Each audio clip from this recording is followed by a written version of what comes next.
I want to thank everybody for coming tonight to our October 13th regular school board meeting. At this time, I will ask Ms. Kinzer to call the roll.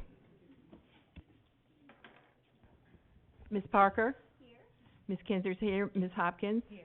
Mr. Fulbright? Here. Mr. Moore? Here. Ms. Irvin? Here. Mr. Sims? Here. Mr. Hooper? Here. Mr. Howell? Here. Mr. Lindsay? Mr. Dudley? You have a quorum. Thank you very much, and I will say Mr. Lindsay texted me this morning to say he would not be here this evening. If you'll please rise, we'll have the Pledge of Allegiance followed by a moment of silence.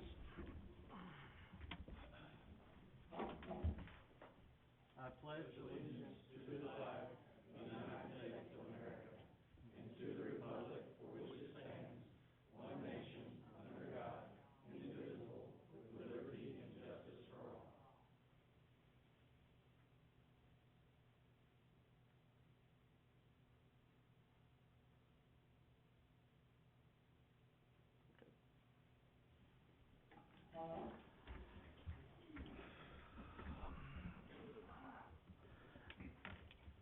Mr. Hickman or staff, are there any recognitions or announcements for this month?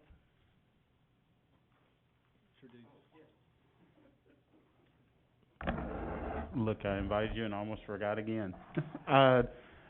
We recently got a chance to hire a new federal programs supervisor, and I'd like to introduce her tonight. Her name is Renee Polakovic, and she can come up and just say hi to you guys and just welcome her.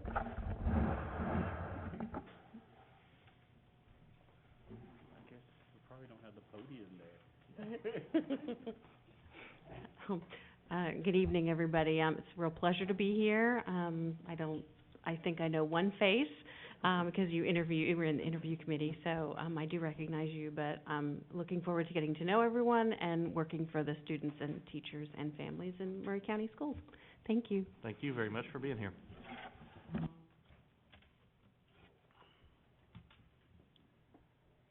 Is there anyone signed up for public comment?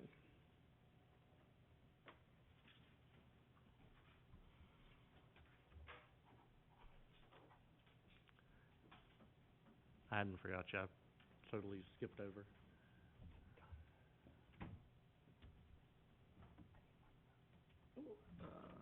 Sarah Spears, could you just tell me what you're going to speak on? Okay. And Ms. Crooks, same thing? Okay.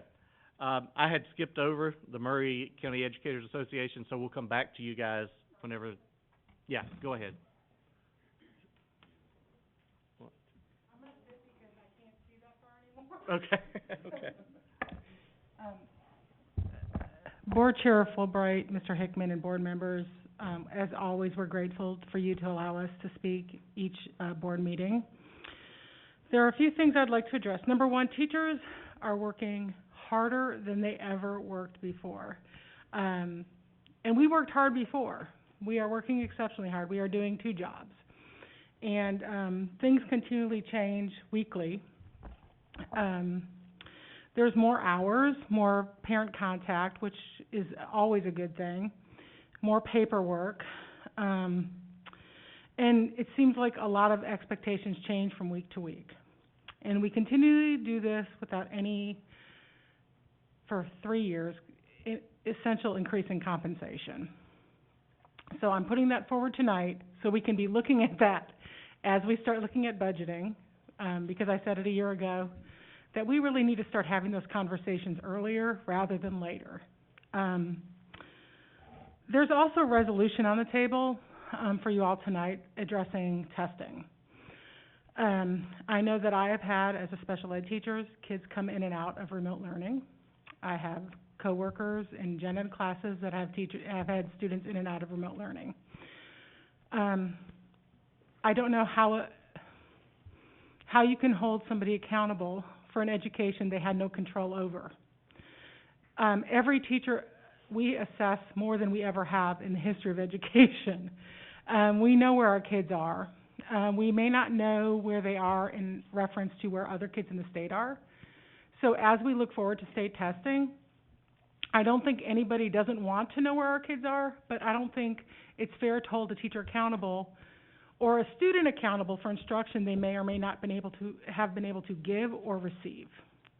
So we fully support that resolution, and would like for you all to vote in a positive way on that, because I really feel strongly that it's entirely unfair to hold a teacher accountable for students they never saw in at least the first 2 quarters. Along with remote learning, there's a question about, can we refuse remote services for students who are not being successful learning remotely? Not because of lack of teacher effort, because trust me, teachers are putting forth more effort, emailing, really ad nauseum, to the point that their families are sometimes struggling. And if there is a way to then say we're not going to do this, how do teachers go about doing that? Because I don't know that information is being disseminated. We got an email with a form, but we never got really, can we or can we not say, okay, this isn't working, those kids need to come back to school.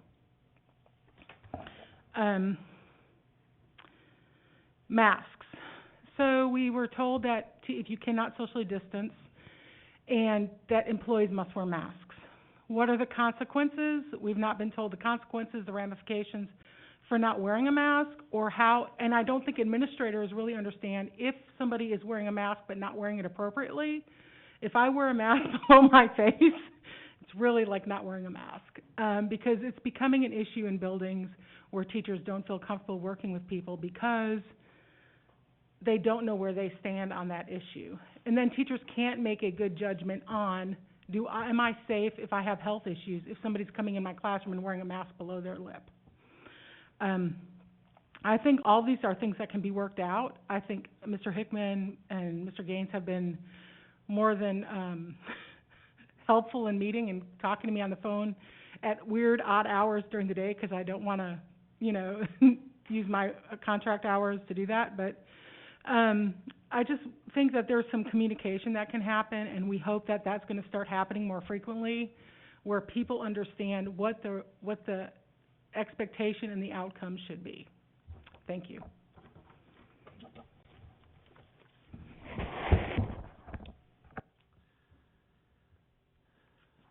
Thank you very much. Ms. Spears, if you'll come up, if you'll state your name, your address for the record, and your district if you know it. You'll have 5 minutes, and we will not be responding from the board just because we don't want you to feel intimidated or get into a back and forth. Am I on? Yes. Yes. I am here today as a teacher at McDowell Elementary. I am not here to beg you guys to change any board policy. I wanted to speak with you because I know the board retreat is coming up. I know that some important facility decisions are being made tonight, and so I just kind of wanted to share, I needed to speak my truth and share with you guys. So my name is Sarah Spears. I live at 2550 Pillow Drive. I think that's in District 2, but I'm not certain. I want to thank you first and foremost for your time, for the ability to just be able to speak with you all and genuinely be heard. I appreciate every single one of you, and I thank you. I've been a part of the Columbia community since 2006. After graduating from Columbia State in 2011, I went to Martin College to receive my bachelor's in education. And for the next 4 years, I worked in Giles County. But my heart was calling me back to the dimple of the universe. I wanted to invest in a town that was poised for growth and expansion, and I wanted to invest in a community that was hungry for progress. In the spring of 2020, I started looking for job openings. I was looking for one school in particular. I was looking for McDowell. And you might ask, after 14 years of being a part of Columbia and visiting here, why I chose McDowell. And that's because McDowell is more than a building. It's a community center. It's a hub for students and their families to learn and grow. And I wanted to be a part of this historic place. I wanted to be a part of the first school in the county to integrate the first school in the county to have a female principal, the first school in the county to have a library. I wanted to be a part of more McDowell firsts. I knew that McDowell was on the brink of closing, that due to circumstances in 2018, were promised a new school. That didn't work out, that didn't come to pass. But it didn't change my heart and my intention that I wanted to be at McDowell, and I knew that even a year there would be a worthwhile experience. And truly, I've only worked there 3 months, but it has forever changed my mindset and heart as a teacher. I've been changed by the supportive administration and the relationships with the staff. I've been changed as I moved from simply recognizing childhood trauma, and as I've been given the tools and resources to help students through any challenge. And the students of McDowell face a challenge today: the closing of their school, the loss of their community, the loss of consistency, the loss of their safe place in their home. And that's why I'm here today. I know it's been said that the rezoning and the desire for a plan is all about the teachers and their jobs, but I'm here to share with all of you that it's about the 342 kids that I see every day. And without a comprehensive countywide rezoning, inequities will continue. Columbia's population has increased 17% in the last 10 years, according to recent census data. And without the facilities to support this growth, what will happen to the future of Maury County? Will we ever get out of the bottom 5% if we don't address the current strains on our facilities by taking an honest, hard look at the schools in the entire county? Many of the elementary schools in the city of Columbia are in failing facilities. After McDowell, other buildings will face the threat of closure if a plan is not made. The closing of McDowell needs to serve as a catalyst for change. It must motivate greater responsibility by the county commission and the school board to continue to move Maury County forward. The story of McDowell will not end here. McDowell will continue to live on through its ideals, through our fight for safe, sustainable, equitable facilities for every child of Maury County. I'm here to make sure that what happened to McDowell will never happen again. To stand up for the students that don't have the choice of going to the newest school or the choice of going to an out-of-zone school. I'm here to ensure that no more elementary schools get overlooked, neglected, or ignored. I will continue to fight for the ideals of my school community long after the building is gone. I will continue to invest in the students of Maury County, and I'm asking for a complete rezoning of Maury County to make use of newer facilities and stop the drain on Maury County taxpayers as they continue to fund costly repairs, such as the $2.8 million expenditure you're discussing tonight. I'm here asking you to invest in the future generations of the county and the city of Columbia with a countywide rezoning plan. Please stop kicking the can and make a plan to move Maury forward. Thank you. Thank you. That was exactly 5 minutes on the button. You've timed that perfect. Ms. Crooks. Again, if you'll state your name, your address, and if you know your district for the record, please.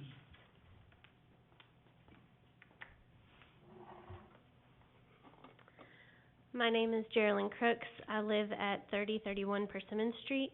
I know I'm districted for Battle Creek, but I don't know what number that is. Good evening to the board and Chairman Fulbright, and thank you for allowing me to speak tonight. I had my speech timed to 3 minutes, 3.5 minutes, so I can take a little bit more time now. Yep. I'm an employee of Maury County Public Schools. However, tonight I want to come to you as a mother of 2 boys. One of my sons will be starting kindergarten next year. But most importantly, I'm here as a taxpaying citizen of Maury County. I do want to start with McDowell, however, because I work there, but it is hard to go into that building every day. That building has so many repairs, a major renovation. It needs so many repairs, a major renovation, and maybe it shouldn't be in use anymore. But my question is this: how did it get that way? Why has the school board allowed this amount of disrepair to go unchecked? The repairs needed at McDowell are so numerous, but as I stop to think about it, there are several other schools in almost the exact same state as McDowell, and yet there has not been a single plan to help any of those schools. As members of the school board, you represent the past, the present, and the future school boards of education in Murray County and the progress or lack thereof that happens in Murray County. How is it possible that a school board, past or present, has given up on students of McDowell, has given up on a whole district? When you do not fund basic repairs for years on end, it equates to you having given up on the students, not just of McDowell, but of the students in the city of Columbia. McDowell is the first, but several more schools will be close behind. Porter, this building here, was built in 1885. McDowell was established in 1883, but the current building was built in 1901. Riverside was built in 1932. Brown was built in 1956. Baker was built in 1960. When school buildings are only supposed to last 50 years, this shows that there has not been a long-term plan for education of Murray County for a long time. A 5-year plan is a right-now plan. A 30, 40, 50-year plan shows care and concern for the future of Murray County and the students that will be served. Based on the Belmont study in 2016, the population of Spring Hill was going to grow faster than that of Columbia. I believe that is part of why Battle Creek Elementary and Middle was built. The school board was thinking ahead and trying to be proactive, which is amazing. However, I feel there should have been a contingency in place in case Columbia started growing faster, because that is what happened. There is an inequity in this county. Over and over again, McDowell has been told that there is no money for repairs, that the repairs cost too much. Yet there is a $2.8 million fix for the HVAC at Santa Fe, but McDowell was told there isn't $450,000 to get a chiller and boiler. Another example, Baker recently got new water fountains, and I'm glad there was money for their students to have such a basic necessity as water. But do you want to know what happened at McDowell when our water fountains broke? They were simply taken out. They were not replaced. This was at a time when we had the largest enrollment year to date and fewer water fountains because of it, because they broke. When McDowell asked to have the water fountains that Baker was throwing away, we were told no. No to trashed water fountains. How can students and staff feel valued, encouraged, and believed in when they can't get a basic human need such as water? Marvin Wright, a school built in 2006, just 15 years ago, was expanded on not that long ago. Unit schools are cared for. Schools in Spring Hill are expanded and new schools built, but schools in the city of Columbia, that is a different story. From Porter to Brown, Riverside, McDowell, and other schools this board has heard about from community members in the past, these schools are treated differently. As a taxpayer of this county and as a mom, I want the education system here to be successful. I want to know that my sons will walk out of Columbia with the best education they can get. But this means transparency from the school board. This means all schools are treated equally, whether in the city or the surrounding areas or in Spring Hill. As you move forward with your plans for McDowell and the district as a whole, please start believing in the students of Columbia, and start believing in Columbia and what it can become.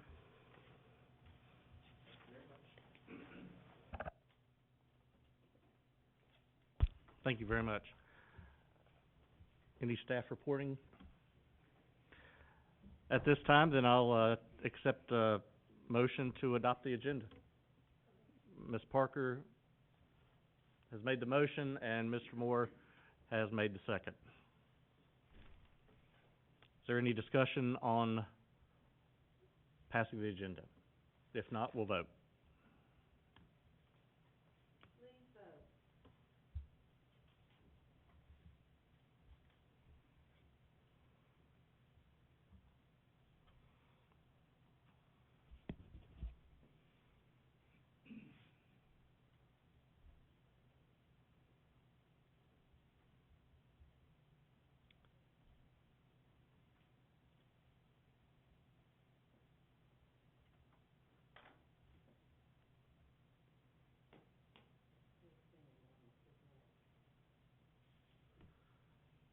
Okay, it looks like that was unanimous, so we do have an agenda that has been approved.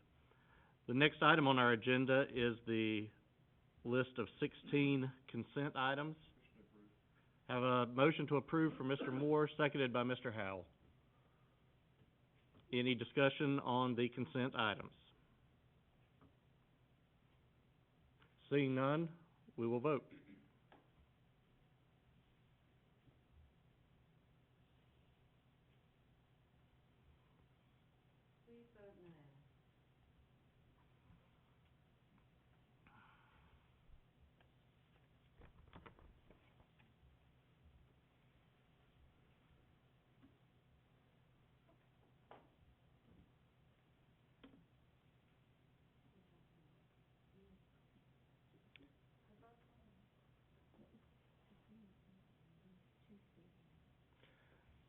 Okay, it looks like that's unanimous as well. We'll move now to number 4, new business, finance. Mr. Laconin. The budget amendments are as they came through the school board. We pulled these out for further discussion, I believe. I discussed with Mr. Lindsay on budget amendment 10,007. He is okay with taking monies from his travel line item to cover those expenditures. And the other ones, we are welcome to discuss. We do have fund balance to be able to purchase the mulch. And the other ones, just swapping line items. We originally were requested from Board Member Parker to change the line items, and so Mr. Gaines went back and changed the line items, moving from $3.99 and $4.99 instead of textbooks. That's it. We have a motion to approve all 3, seconded by Mr. Moore. The motion was by Ms. Parker. Is there any further discussion on accepting these 3? If not, we'll vote.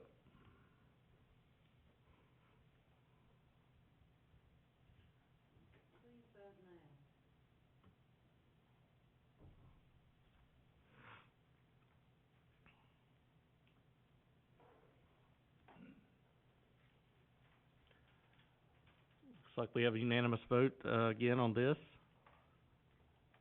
Moving on to item 2, zoning and facilities, the discussion of a guaranteed maximum price amendment through Hewlett Spencer. Mr. Perriman. Yes, sir.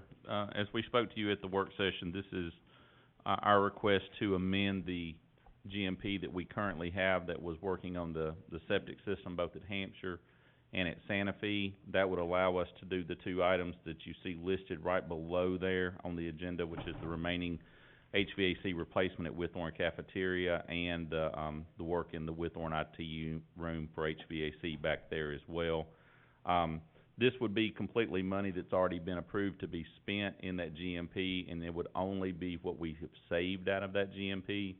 This would allow us to go ahead, though, and have that work completed over the Christmas break, whereas if we have to wait and bring it back to you, it'll probably be spring break before we could even attempt to do the work.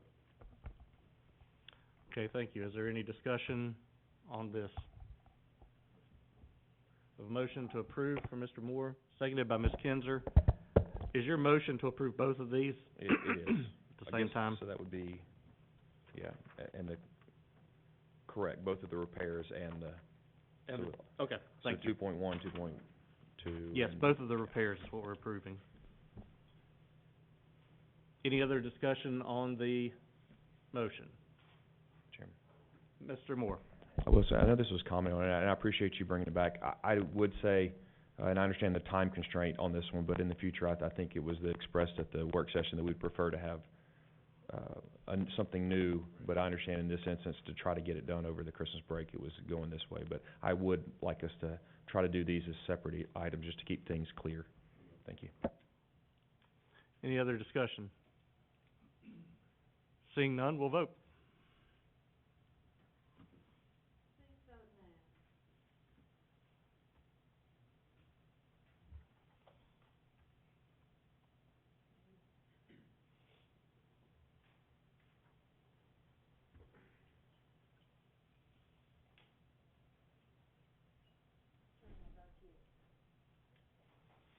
Okay, we have another unanimous vote.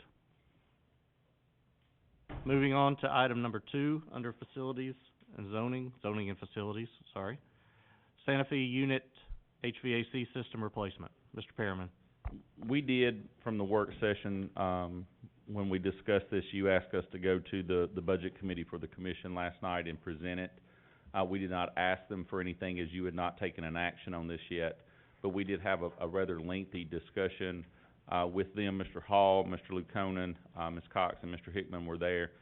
Anything that they need to add after I've spoken, I hope they feel free to. We had a very positive discussion with the committee last night. Their request for us was for you to send them something that you've taken action on so that they could discuss it and see how to move forward. The discussion of the HVAC, the representatives from Train were there.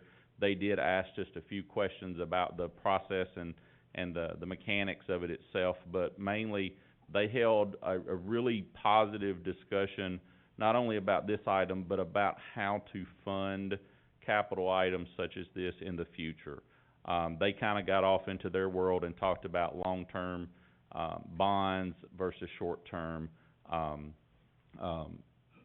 loans, and then they also talked about how to fund in the future. But what they did ask for us on this was for you guys to take an action, one way or the other, on how to handle this and push it back to them so that they could have a discussion on an actual action and they could decide how they wanted to do this. I will say, Mr. Lukonen spoke, they did talk about a short-term loan that could possibly, go ahead and fund this, but again, they wanted just some sort of action from you guys.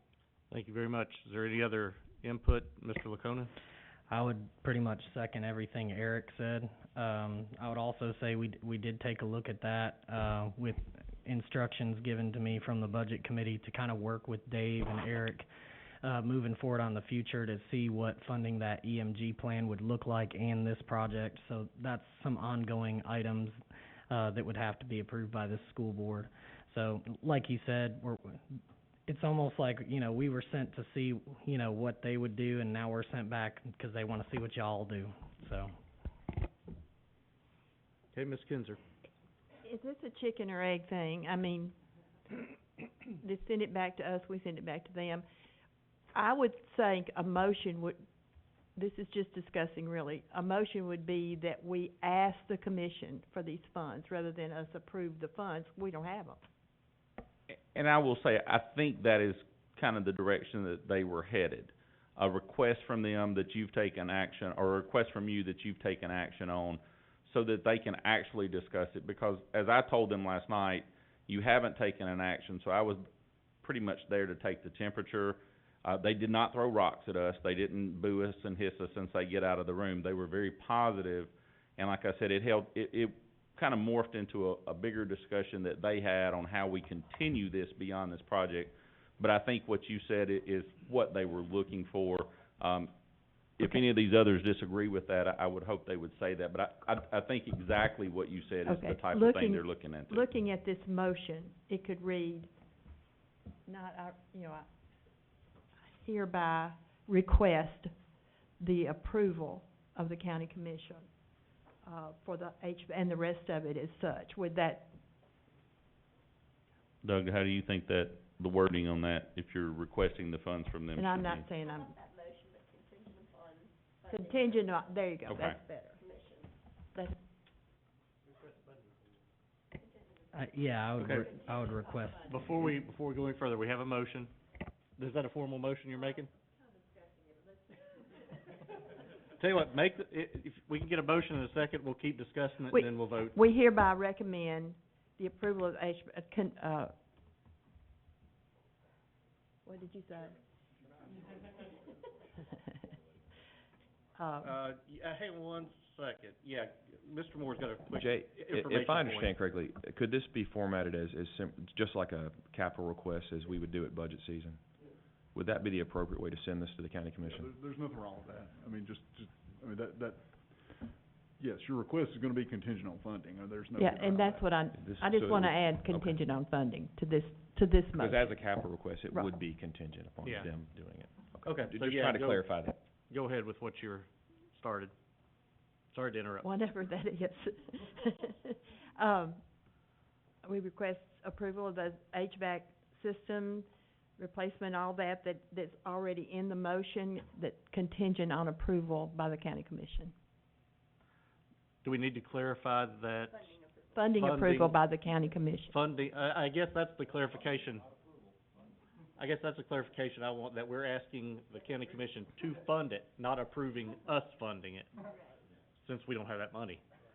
So that just, The inserted sentence or phrase is, we are requesting funding approval from the county commission. Or funding from the county For- commission? Yes. Yeah, okay. For this specific project. Correct. Is there a second to that motion? Second for Ms. Irvin. All right, more.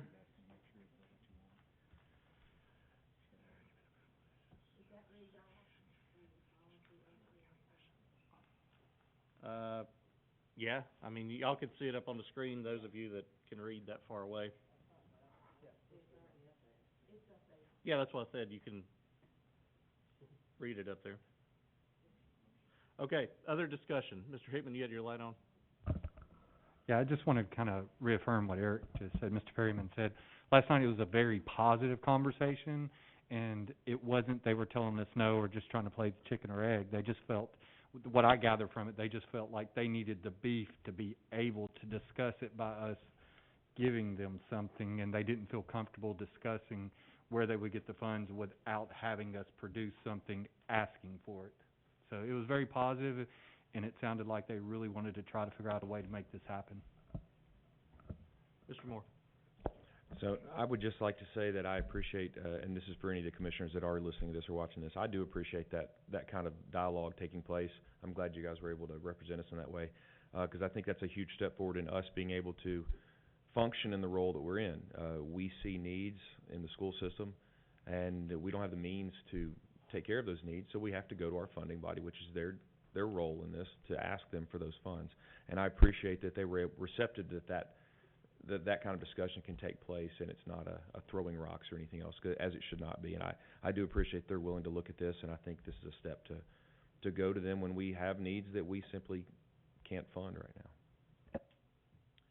Any further discussion? So we'll go ahead and vote. We are voting to approve the heating and air system to be replaced at Santa Fe with the county commission funding of this project. That is what you'll be voting on if you vote yes. We have the motion by Ms. Kinzer, seconded by Mr. Moore.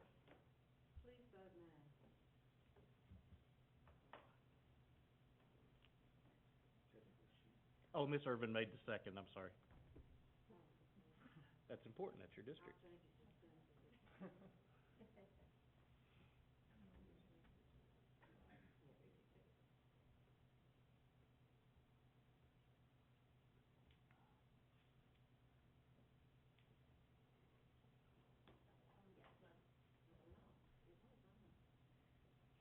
Okay, that looks like that's a unanimous decision.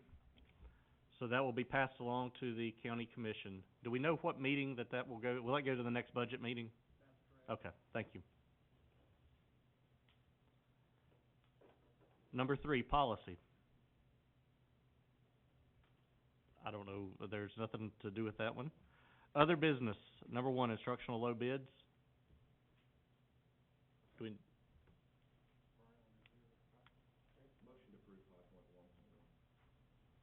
We have a motion by Mr. Moore, seconded by Mr. Howell. 5.1.1, any discussion? Seeing none, we'll vote.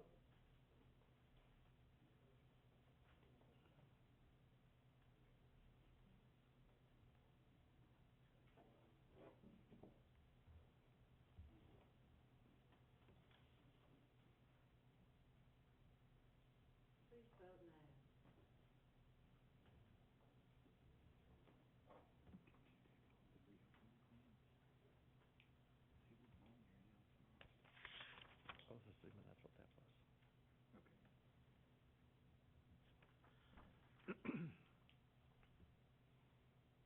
was. And that passes unanimously. Is there anything under operations low bids over $10,000? Seeing nothing. Under FYI, we do actually have a few things to point out. Mr. Gaines, do you want to address anything with enrollment data or assessment update? Mr. Chairman, no, that was just your FYI from just a rollover from the work session. Okay. And then I do see here district plan update. I know that we had planned a discussion of that tonight, if I remember correctly. Did we not? Or was that for the work session? Yeah. Okay, we're gonna move that then, a more formal update to the work session for that. Any other business that we need to attend to this evening? We have a motion to adjourn by Mr. Moore, seconded by Mr. Howell. All those in favor, stand up and leave.